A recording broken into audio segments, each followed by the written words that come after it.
Good morning and welcome back to BIFA TV, your daily dose of industry information. June's issue of BIFAlink is now available on our website and it's full of engaging articles from across the sector. To pick out some of the highlights, we're joined by Sharon Hammond.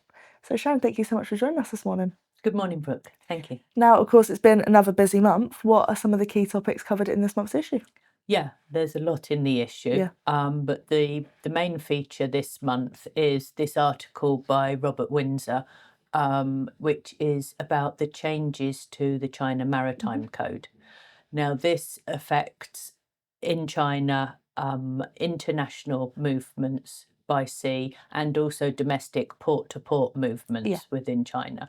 So freight forwarders may find themselves caught up in some of the rule changes here.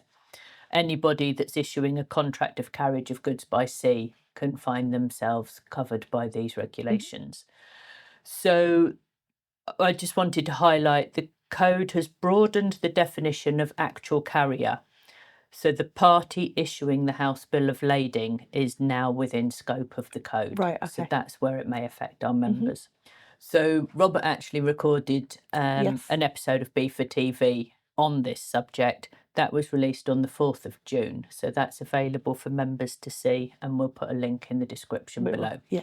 And on page 19 of this issue, Jamie McKean, our Sustainable Logistics Policy Advisor, has written an article about accounting for shipping emissions. This outlines the UK government plans to include emissions from international aviation and international shipping in the UK carbon budget from 2033. This brings the UK a step closer to the goal of net zero greenhouse gas emissions by 2050. So the movement of goods by air and sea is likely to face increased scrutiny. Of course. And there will be policy interventions by the government and possibly higher costs of compliance. There's a lot of information on this subject on the BIFA website. There is. And again, we'll put a link in the description below.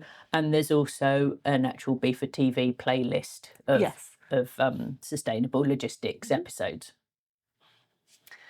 And then finally, last month I mentioned that one of BIFA's key remits is the provision of information to members. And that happens through a lot of meetings. It does. There's a lot of meetings going on.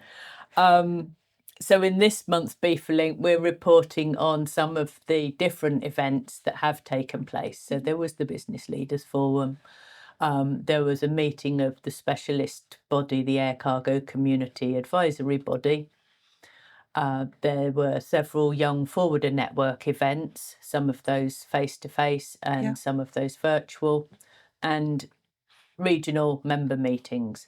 There are a number of regional member meetings coming up this month in June. So if members want to get involved, go along to a meeting, see what happens, pick up some information, understand challenges that their peers are facing, then go to the BIFA website, bifa.org/events.